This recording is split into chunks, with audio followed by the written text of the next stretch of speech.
Welcome to the program. As those of you who are following regularly will know, I'm dealing with the Acts of the Apostles.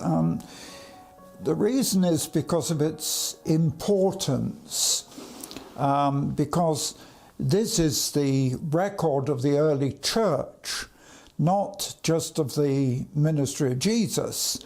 And it's a pattern for us, and I think we should be living according to this biblical pattern.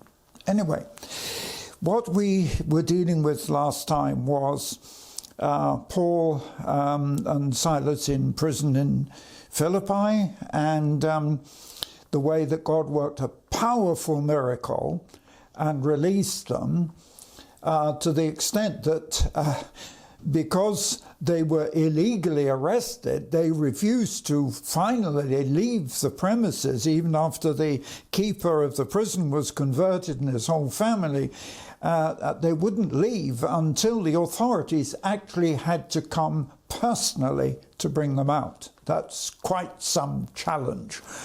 And so now we come to chapter 17, and by the way, we're dealing with the second missionary journey of Paul. And it says here in chapter 17, after they'd come out of the prison and had a meal and fellowshiped with and rejoiced with the other believers, they passed through Amphipolis and Apollonia, and they came to Thessalonica. Wow. Wow. Why do I say that?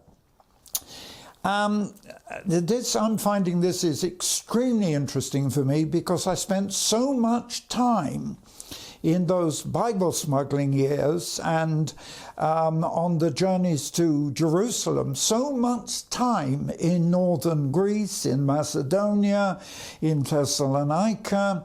I could tell you some real stories about Thessalonica, but that would be better in another book, I think. But Thessalonica was quite critical in my life at one time, because from there we set off actually to do the impossible and to rescue people from prison. But that's a separate issue. But all this territory I know so well. So they came to Thessalonica, and there was a Jewish synagogue. And by the way, I'm dealing with the authorized version today, and you'll see why shortly. So they came to this synagogue, and it says in verse 2, Paul, as his manner was, went into the synagogue on 3 Sabbath days, that's 3 weeks, and reasoned with them out of the scripture. Verse 3, he makes quite clear what his message was. He opened the scripture and insisted that Christ had to suffer and rise from the dead, and that this Jesus of Nazareth, who he's preaching to them, is that biblical Christ. Right. I mean, this is, even now, this is the message that the Jewish people need to hear. And in verse 4 it says, some of them believed, and they spent time with Paul and Silas. And it's very interesting because what you get here is a number of the Orthodox Jews from the synagogue are converted, but also, it says in verse 4, a great multitude of devout Greeks, they came to accept Christ, and many of the chief women. You see, we have to understand the importance of Greek, that the whole of this area had been under Greek control, and then, of course, the Romans took it. But this is why the New Testament was actually written in Greek. And here they were preaching in Greek.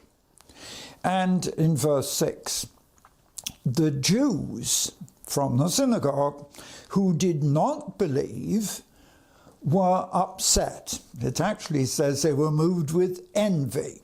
And therefore, they took certain undesirable men and got a whole company, and they actually used these to set the city in an uproar, and came and assaulted the house of Jason, where they thought Paul and Silas were.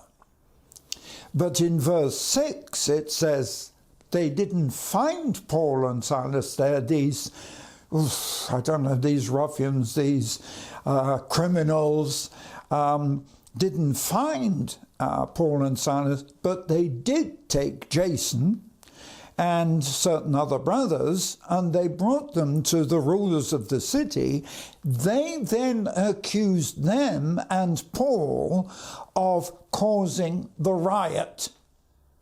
But it wasn't Paul, it wasn't Jason. The riot was staged deliberately by these Orthodox Jews to try. You know, I've experienced this literally myself. I'm not going to take time going into the detail, but believe me, I've experienced this exactly. And so then in verse 7, when they finally got before the rulers of the city, they just accused them that Jason had encouraged Paul and Silas, welcomed them, and that what Paul and Silas were doing was contrary to the decrees of Caesar. Now, here you come to an issue which I never heard you preached about today, which is that the accusation was that they were preaching to Romans and Greeks that there was a different king, and Caesar had passed a decree. Caesar, the Roman Caesar, had passed a decree stating that he was the king. And the accusation is that these Paul and Silas and Jason are declaring Jesus is king. This goes back to the very moment of the crucifixion.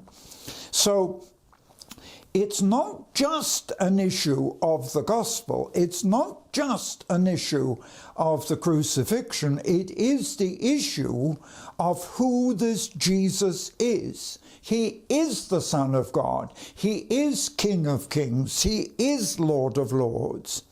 But verse 8, these people troubled the city and the rulers of the city when they heard these things.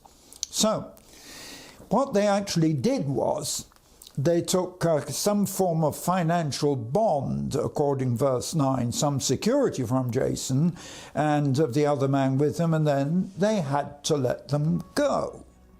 So by verse 10, the brethren immediately sent Paul and Silas away. It's obvious that they weren't able to continue. There was a riot. They were being accused of preaching a strange gospel. And so they were sent away. And if you look on the map, they were sent away a short distance to Berea.